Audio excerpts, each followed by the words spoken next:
my beloved Boss Mike Cervera.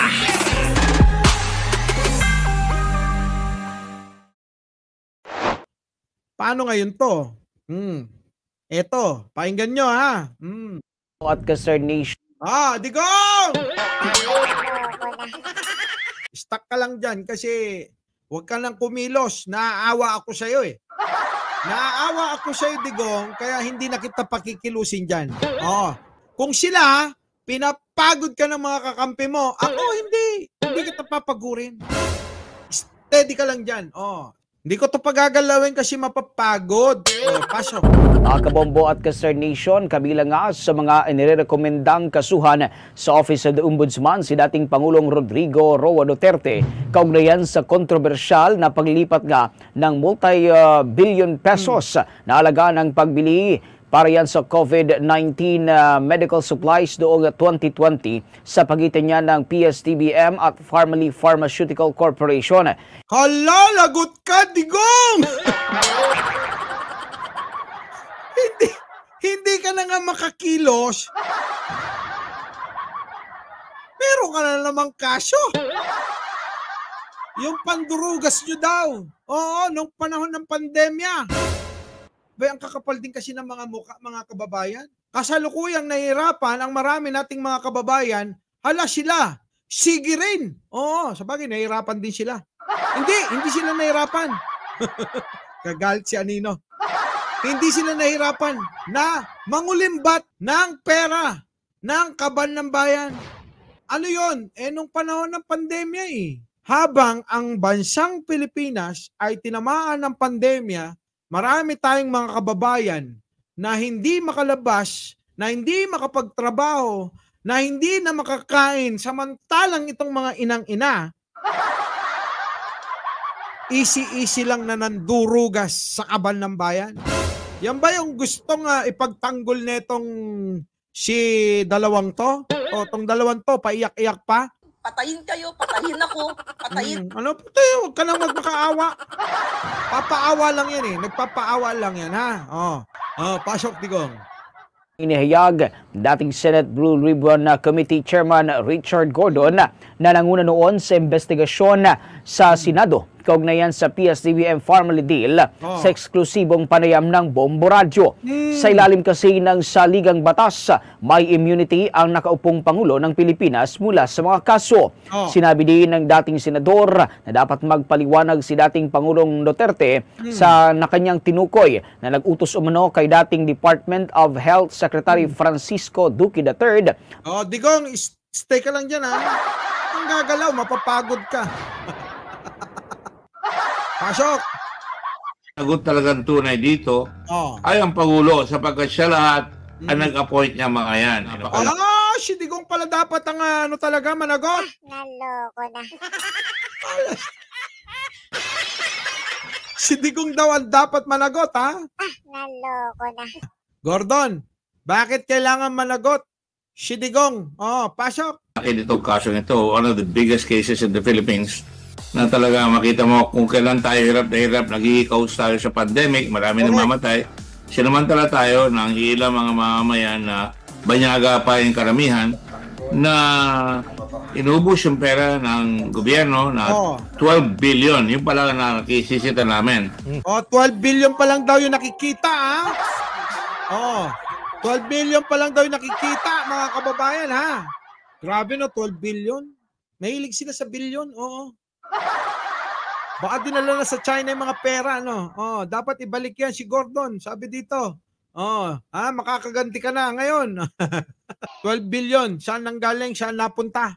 42 billion yung transfer. Ay! 42 billion mga boss yung tinransfer. Grabe, daming pera, 42 billion. Ang DOH dito sa PSDBM. Pero ngayon nakikita natin na hinahabol na sila ngayon dahil yung lumabas kahapon, sinama na yung si Lin Wei-Xiong. Kung saan yung Lin Wei-Xiong na yan, isang banyaga, nakasama ni Michael Yang na hindi nagbabayad ng buwis. Michael Yang, alam nyo na yun, di ba? Drug lord din yata yun Oh, sige, pasok. at isang protector nila na malapit kay President Duterte. Oh. At ito ay ginamit na yung pera na mailabas na yung pera. Siya lang ang pwede maglabas ng pera. Oh. Merong board resolution na pawang siya lang ang maglalabas ng pera. Kita niyo na talagang malaki ang sindikatong humuthot ng pera ng bayan habang tayo nag-iikahot. Oy! Grabe no. Diruin mo, habang tayo daw naghihikahos, mga kababayan, abay, sige naman ang pandurugas. Sige, Garod. Oh. Nag-iikahos. Mabuti naman at ang ombudsman, pinagpatuloy yung kaso ngayon at pinail nga namin yung kaso. Si Secretary Duque, sunod-sunuran kay President Duterte. Dapat ang managot talagang tunay dito ay ang Pangulo sapagkat siya lahat ang nag-appoint niya mga yan. Nako!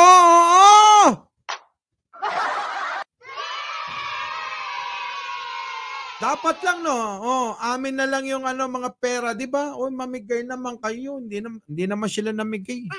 Raygo, nandiyan ang adventure kami noong pandemic, wala kami makuha sa shop. 'Di ba? 'Di ba? Nilait ka rin, Gordon, noon. Ngayon ikaw naman, Romesba. Politika no? Ganti-ganti yan no? Yung panawagan na nga ni Pangulong Bongbong na tayo ay magkaisa Ayaw pa rin ng mga Duterte. Di ba? Ayaw nila. Secretary Duque, kaibigan niya si Michael Yang na pinagtatanggol niya na mabuting tao, na nagdinegosyo lang raw.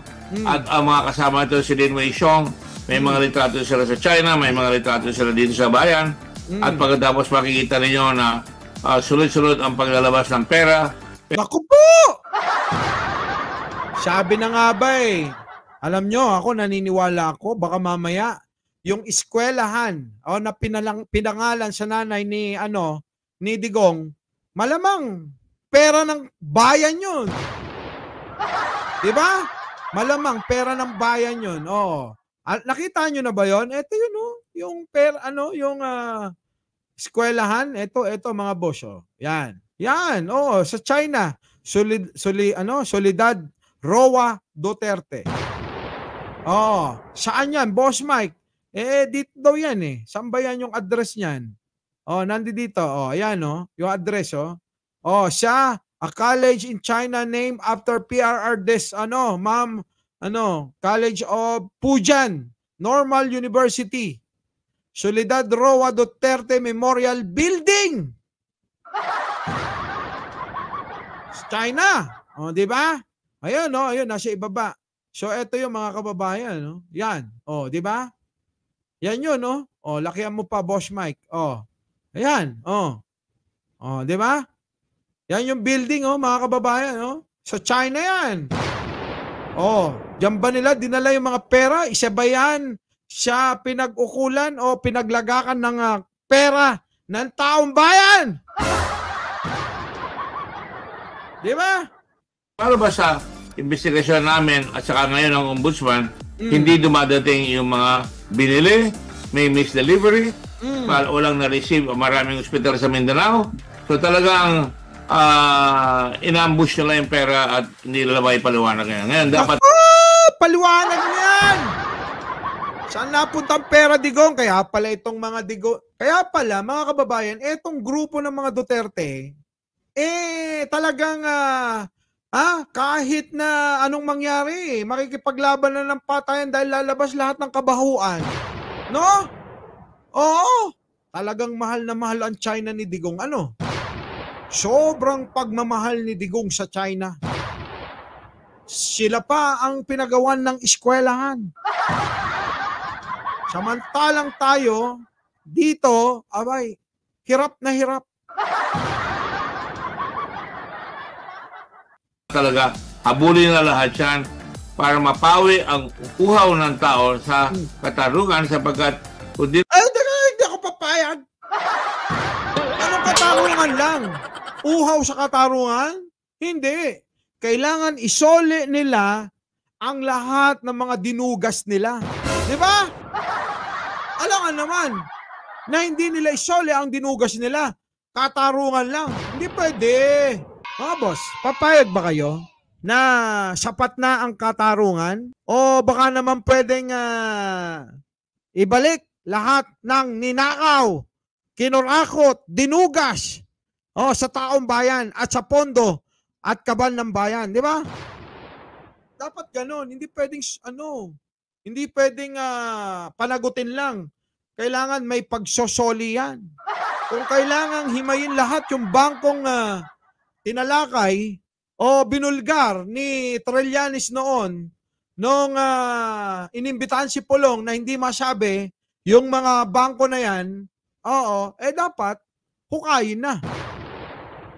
Palagi tayong lalamunin ng mga dambuhalang mga corrupt at mga politikong walang budi na talagang magsilbi sa bayan ng matino.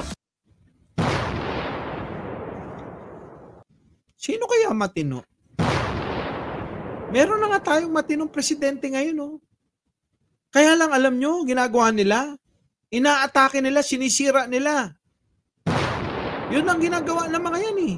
Manira na manira na manira na manira. Di ba? Ay nako, buhay talaga no? Nakakainis lang kasi nga, yung panahon na yan, paano mo nasikmura na nagnanakaw ka, nahihirapan ang mamamayang Pilipino, ang karamihan, ang karamihan ng mga Pilipino, samantalang ikaw, abay, kukuya-kuya-kuy ka lang at nag-aantay ka pala ng limpak na salapi. Muli, mga boss, Mike Cervera po, laging nagpapaalalang mahalin natin ang ating kapwa. Ipagdasal natin lagi ang mga engot at nuknukan na tangang mga naniniwala kay Maharlika. At syempre, magandang buhay na rin para sa ating lahat. Our beloved Boss Mike, Boss Mike.